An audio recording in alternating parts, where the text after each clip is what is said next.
Hello student, success coaching classes में आपका स्वागत है। यदि आप चैनल में पहली बार आए हैं तो चैनल को सब्सक्राइब कर ले और बेल आइकन को ऑल में प्रेस कर ले ताकि आने वाले सभी वीडियो को नोटिफिकेशन टाइम पर मिल जाए। आज हम डिस्कस करने हैं आपका क्लास 10th के लिए आपको डिस्कस करेंगे क्लास 10th का, वो भी आपका विज्ञान का, साइंस का वेरी इंपॉर्टेंट आपको सब्जेक्टिव क्वेश्चन डिस्कस करने वाले हैं जो आपका 2024 बोर्ड एग्जाम के लिए बहुत ही इंपॉर्टेंट होने वाला है।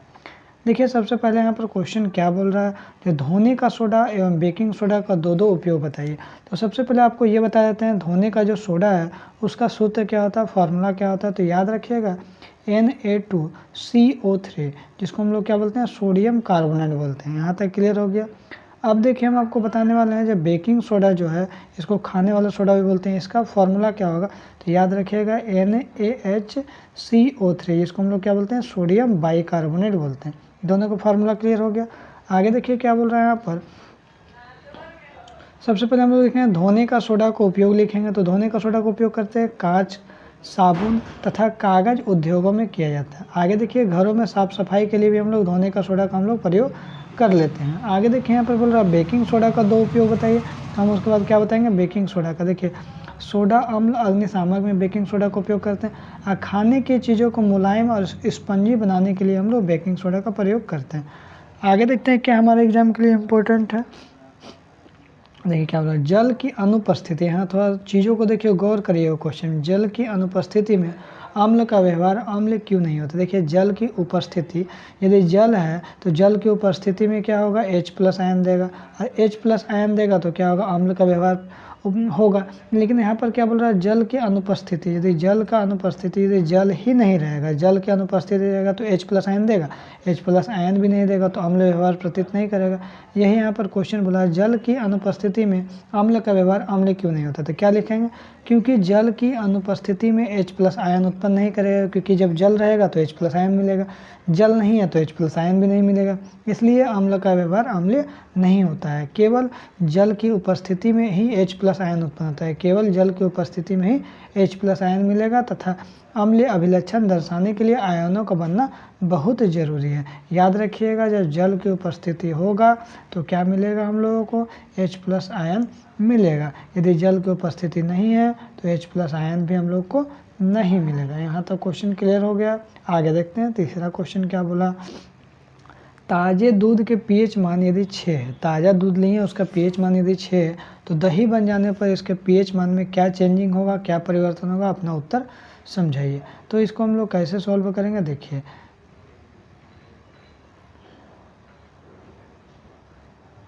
बोला दही बनने की प्रक्रिया में लैक्टिक अम्ल का निर्माण होता है। किसका होता है, दही बनने की प्रक्रिया में लैक्टिक अम्ल का निर्माण होता है, जिसका pH मान क्या होता है, 6 से कम हो जाता है और वो दही बन जाता है दूध से। आगे देखते हैं तीसरा क्वेश्चन जो आपका यहाँ पर बोला है। क्वेश्चन क्या है, जो उदासीनीकरण अभिक्रिया किसे कहते हैं, उदाहरण के द्वारा समझाइए। तो बोला अम्ल और क्षारक, जब अम्ल है और क्षारक है आपस में अभिक्रिया करता है तो क्या बनता है, लवण मिलता है और हम लोग को क्या मिलता है, जल मिलता है। इसी को हम लोग क्या बोलते हैं, उदासीनीकरण अभिक्रिया कहते हैं। ठीक है, जब भी अम्ल और क्षारक अभिक्रिया करेगा, देखिए इस तरह हम आपको समझाते हैं। इसे मान लीजिए हमारा अम्ल है और ये हमारा क्या, क्षारक है।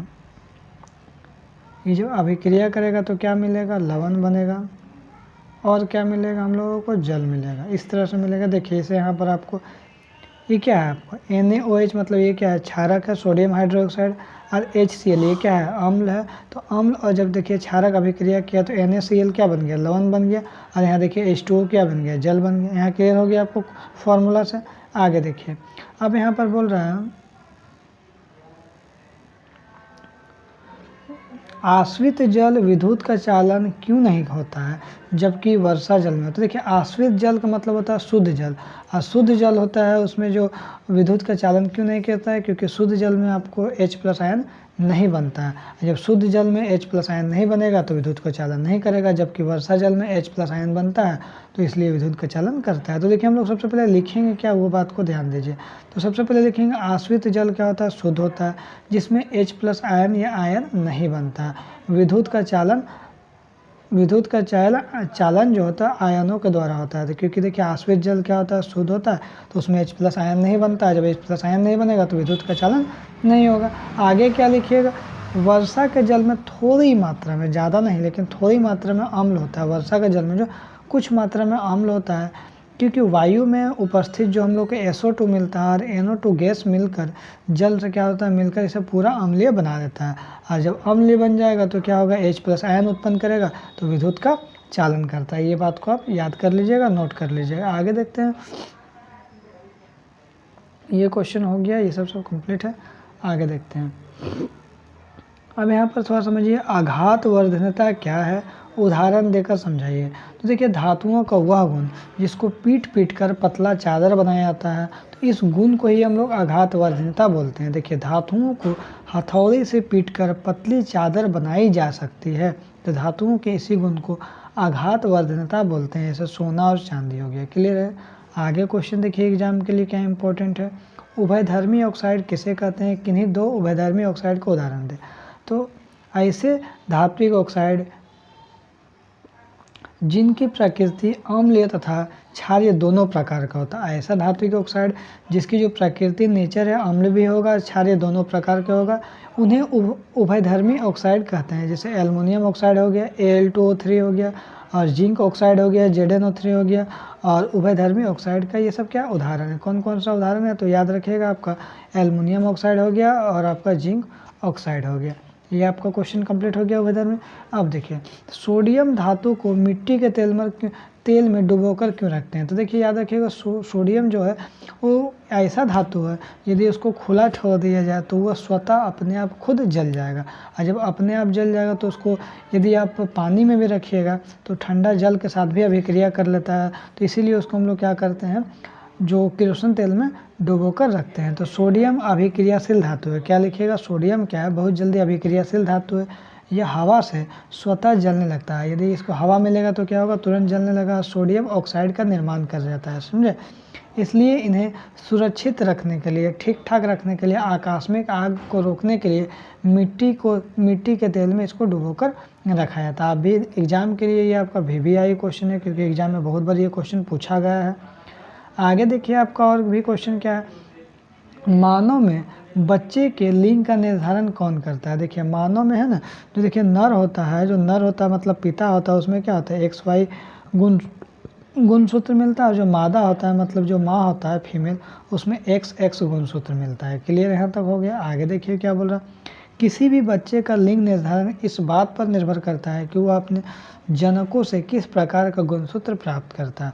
नवजात बच्चा जो पिता से X गुणसूत्र प्राप्त करता है और लड़की हो गई, और जबकि Y गुणसूत्र प्राप्त करता है तो वह लड़का होगा। देखिए, हम आपको समझाते हैं थोड़ा सा।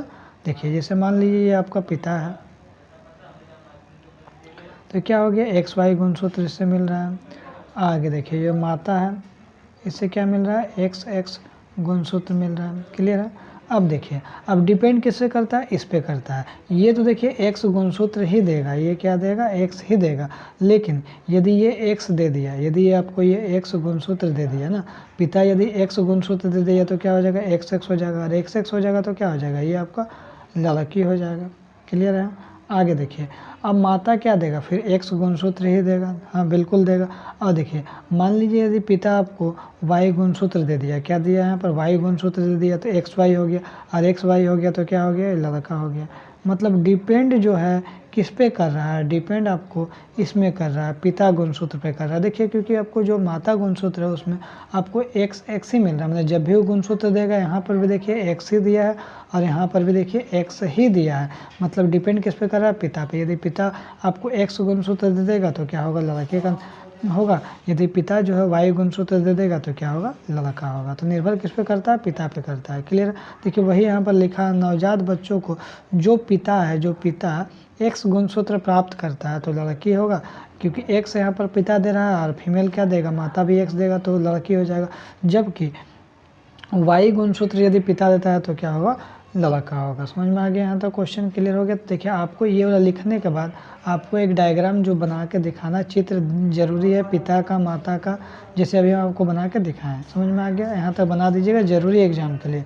आगे देखिए, प्रकाश के परावर्तन के नियम को लिखें। तो आपतित किरण, परावर्तित किरण और आपतन बिंदु पर डाला गया अभिलंब तीनों एक ही समतल तल में होता है। पहला नियम लिखिएगा, दूसरा आपतन कोण और प्रवर्तन कोण हमेशा बराबर होता है, इसे समझ लीजिए। जैसे मान लीजिए ये हमारा क्या है, कोई समतल है, ठीक है ना। अब देखिए यहाँ पर क्या हो जाएगा, ये आपतित किरण हो जाएगा और यहाँ से क्या हो जाएगा, ये परावर्तित किरण हो जाएगा और ये बीच वाला क्या हो जाएगा, अभिलंब हो जाएगा। सब तीनों एक ही तल में है। देखिए अब ये वाला आपको क्या हो जाएगा, आपतित किरण हो जाएगा, ये वाला आपको टकराने के बाद परावर्तित किरण हो जाएगा। ये हम लोग एंगल आई बोलते हैं और इसको हम लोग क्या बोलते हैं, एंगल आर बोलते हैं। ये वाला क्या हो जाएगा, आपका आपतन कोण कहलाया जाएगा और ये वाला आपको क्या हो जाएगा, परावर्तन कोण कहलाया जाएगा। देखिए इसमें यदि आपतन कोण 30 डिग्री बनेगा तो परावर्तन कोण भी 30 डिग्री ही बनेगा। समझ में आ गया।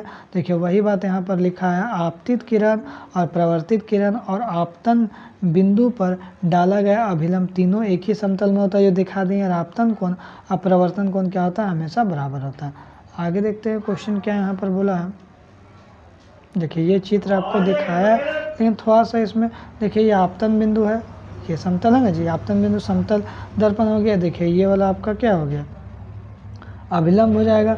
ये वाला क्या हो जाएगा, आपतित किरण हो जाएगा, टकराने के बाद क्या हो जाएगा, प्रवर्तित किरण हो जाएगा। और ये वाला क्या हो जाएगा, आपतन कोण, और ये वाला क्या हो जाएगा, आपका प्रवर्तन कोण हो जाएगा। आगे देखते हैं क्वेश्चन क्या बोला। देखिए निकट दृष्टि दोष किसे कहते हैं। तो देखिए निकट दृष्टि दोष ऐसा दोष जो तो इसमें थोड़ा सा उल्टा समझना होगा। निकट दृष्टि दोष मतलब उसको सामने का चीज़ दिख रहा है लेकिन दूर का चीज़ उसको नहीं दिख रहा है, उसको निकट दृष्टि दोष बोलते हैं। तो देखिए इसमें लिखेंगे क्या, वो बात को देखिए। वह दृष्टि दोष जिसके कारण कोई व्यक्ति निकट की वस्तुओं को तो स्पष्ट रूप से देख सकता है परंतु दूर की वस्तुओं को स्पष्ट रूप से नहीं देख सकता, उसी को हम लोग क्या बोलते हैं, निकट दृष्टि दोष बोलते हैं। अब देखिए इसको संशोधन के लिए क्या कारण है दोष के लिए, तो मतलब अभिनेत्र लेंस की आवश्यकता से अधिक मोटा हो जाना, जिसके कारण क्या होता है, उसका फोकस दूरी कम हो जाता है। और नेत्र गोलक का लंबा हो जाना। तो आपसे ऑब्जेक्टिव में पूछेगा नेत्र गोलक का लंबा हो जाना क्या होता है, निकट दृष्टि दोष होता है। इसका देखिए उपाय भी आपको करना होगा, संशोधन का उपाय क्या लिखिएगा, तो इस लेंस को दूर करने के लिए अवतल लेंस का चश्मा का हम लोग प्रयोग करते हैं। यदि आपको निकट दृष्टि दोष हो गया तो इसको यदि दूर करना चाहते हैं, ठीक करना चाहते हैं, तो हम लोग अवतल लेंस का प्रयोग करेंगे। आगे देख लेते हैं क्या बोल रहे हैं। दीर्घ दृष्टि दोष क्या, ऐसा दोष जिसमें आपको निकट की वस्तुओं को साफ साफ नहीं दिखाया जाता है, दूर की वस्तुओं को साफ साफ दिखाया जाता है। वह दृष्टि दोष जिसके कारण कोई व्यक्ति दूर की वस्तुओं को साफ देख सकता है। इसमें जस्ट उल्टा सोचना। दीर्घ दृष्टि दोष मतलब दूर की वस्तुओं को नहीं दिखता होगा, नहीं, ऐसा आपको नहीं सोचना है। आपको नज़दीक के वस्तुओं को नहीं दिखता, उल्टा सोचना होगा। वह दोष जिसके कारण कोई व्यक्ति दूर की वस्तुओं को स्पष्ट देख सकता है परंतु निकट रखी वस्तुओं को साफ साफ नहीं देख सकता, उसे दीर्घ दृष्टि दोष कहते हैं। अब देखिए इस स्थिति में क्या होता है, प्रतिबिंब क्या होता है, दृष्टि पटल के पीछे बनता है। तो दीर्घ दृष्टि दोष का कारण क्या, अभिनेत्र लेंस की फोकस दूरी का बढ़ जाना होता है। और दूसरा होता है नेत्र गोलक का क्या हो जाएगा, छोटा हो जाना होता है। इसका उपाय क्या है, तो इस दृष्टि दोष को दूर करने के लिए उत्तल लेंस के चश्मे का हम लोग प्रयोग करेंगे। ठीक है, ये आपका टोटल सब्जेक्टिव क्वेश्चन करवाया है। यदि आपको वीडियो अच्छा लगे तो लाइक करिएगा, शेयर करिएगा, चैनल को शेयर ज़्यादा से ज़्यादा करिएगा। फिर मिलते हैं नेक्स्ट वीडियो में। Thank you so much.